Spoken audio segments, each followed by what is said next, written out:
అవకాశాలను గుర్తించే శక్తి, the power of spotting opportunities.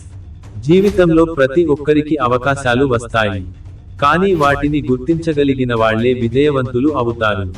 చాణక్యుడు చెప్పారు, అవకాశం ఒక్కసారే తలుపు తడుతుంది, దానిని మిస్ అయితే అది తిరిగి రాదు. మీరు మా ఛానల్ని ఇంకా సబ్స్క్రైబ్ చేసుకోలేదా? అయితే దయచేసి వెంటనే కింద ఉన్న సబ్స్క్రైబ్ బటన్ క్లిక్ చేయండి. అలాగే పక్కనే ఉన్న గంట సింబల్ ని కూడా నొక్కండి. చాలా మంది అవకాశాలు లేకపోవడం వల్ల కాదు, వాటిని చూడలేకపోవడం వల్ల వెనుకబడిపోతారు.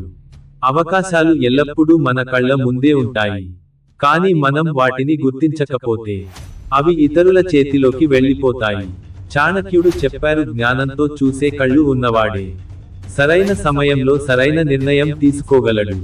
మిగతా వారు కేవలం ఆలోచిస్తూ ఉంటారు. చర్య తీసుకోకపోతే విజయం అసాధ్యం. ఒక చిన్న అవకాశం కూడా జీవితాన్ని మార్చగలదు, కానీ మనం దాన్ని పట్టుకోకపోతే ఆ అవకాశం మన శత్రువు చేతిలోకి వెళ్తుంది. అప్పుడు మనం పశ్చాత్తాపం మాత్రమే మిగిలిపోతుంది. అవకాశాలను గుర్తించడానికి మనసు ఎప్పుడూ అప్రమత్తంగా ఉండాలి. చాణక్యుడు చెప్పారు, అప్రమత్తత లేని మనిషి రాత్రిపూట నిద్రపోతున్న సింహంలా ఉంటాడు. అతని వద్ద శక్తి ఉన్నా దాన్ని ఉపయోగించలేడు. జీవితంలో 3 రకాల అవకాశాలు ఉంటాయి. ఒకటి మనకోసమే వచ్చినది, రెండవది ఇతరుల తప్పిదం వలన వచ్చినది, మూడవది మనం సృష్టించుకున్నది.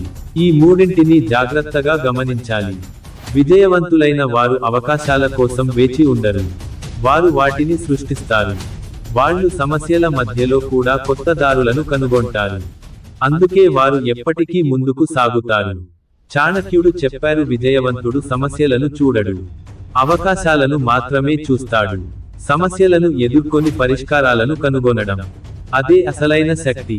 మనకు వచ్చే ప్రతి సమస్యలో ఒక అవకాశం దాగి ఉంటుంది.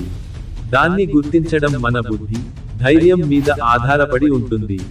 కష్టకాలంలోనే గొప్ప విజయాలు పుడతాయి. అవకాశం వచ్చిన వెంటనే చర్య తీసుకోవాలి. ఆలస్యం విజయంను చంపేస్తుంది.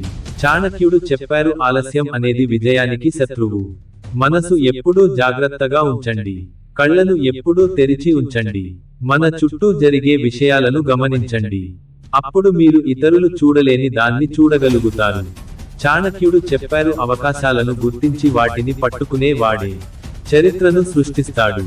విజయం దొరకదు, దానిని వెతికి పట్టుకోవాలి. ఈ వీడియో మీకు నచ్చినట్లు అయితే దయచేసి షేర్, కామెంట్, లైక్ మరియు సబ్స్క్రైబ్ చేయండి.